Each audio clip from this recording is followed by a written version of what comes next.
thank you so much. Thank you. I want to try to cover as much ground as we can quickly. I want to start with a personal story. This is a man who can fit a whole boot in his mouth, Jason Whitlock. Antifa, to me, is the modern day KKK. See what I mean? Watch the inauguration speech.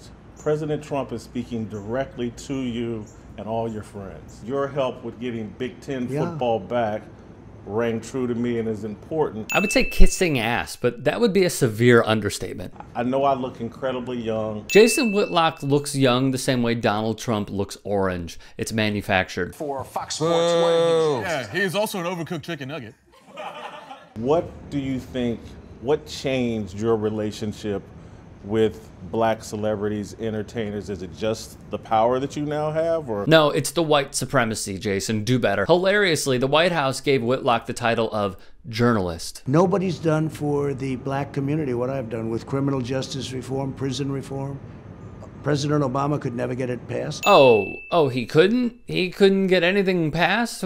I wonder why. I'll tell you why. I was in charge of of what we did the last 2 years of the Obama administration. I will give you full credit for that. And because you see, if Jason Whitlock was an actual journalist, he would correct the white supremacist president. Trump is talking about the First Step Act, a bill Van Jones was involved with that had the CNN commentator and Rock Nation client playing defense because of his cushy relationship with Jared. Kim Kardashian was also involved in the bill. This is the same fool who recommended heavier enforcement of stop and frisk policing, and whose administration brought back the federal death penalty and fueled the expansion of private prisons. The bill makes it illegal to shackle pregnant prisoners, release the elderly, place inmates in facilities closer to home, etc. There's no mention of decreasing stiff drug sentences, ending long sentences, or giving judges more discretion. Opposition has come from groups like the ACLU and NAACP Legal Defense Fund. Another huge hurdle that Trump does not mention intentionally, his Justice Department is actively pushing to send some of these same people back behind bars and to prevent others from reducing their sentences, which greatly limits who can benefit from the law that Trump has touted as one of his signature achievements. While Trump continues to brag,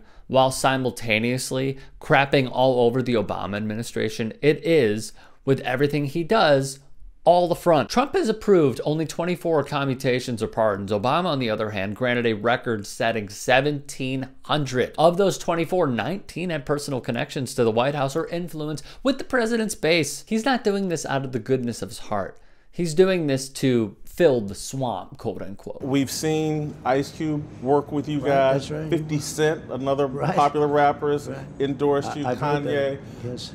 Are we seeing a turn where people are starting to evaluate you on your record and policy and performance? Again, these are not journalistic questions. These are fluff questions. For 100 years, the Democrats have had the black vote. Once more, Trump doesn't tell the whole story. After all, this is a guy who called for the execution of the exonerated five and took out a full-page ad in the New York Times.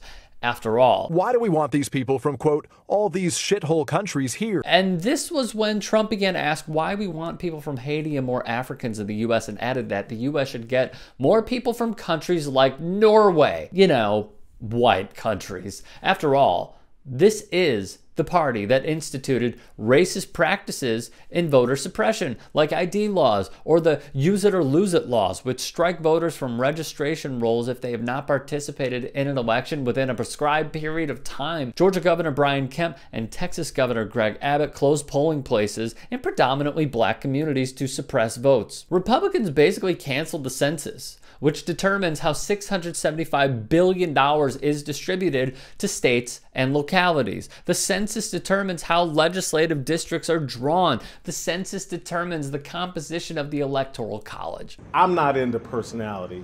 I'm into people's action. Oh, is that so? Quite an action and stance you took when writing of Serena Williams. She'd rather eat half-ass her way through non-major tournaments and complain she's not getting the respect. And how else can Serena fill out her size 16 shorts without grazing at her stall between matches? This was also the same guy who railed against Kobe Bryant. Vanessa, your young wife, has you strung all the way out. You should have never confessed to your wife. It is far better to live a lie than suffer the consequences of the truth, Whitlock wrote. What do you get when one grifter meets another?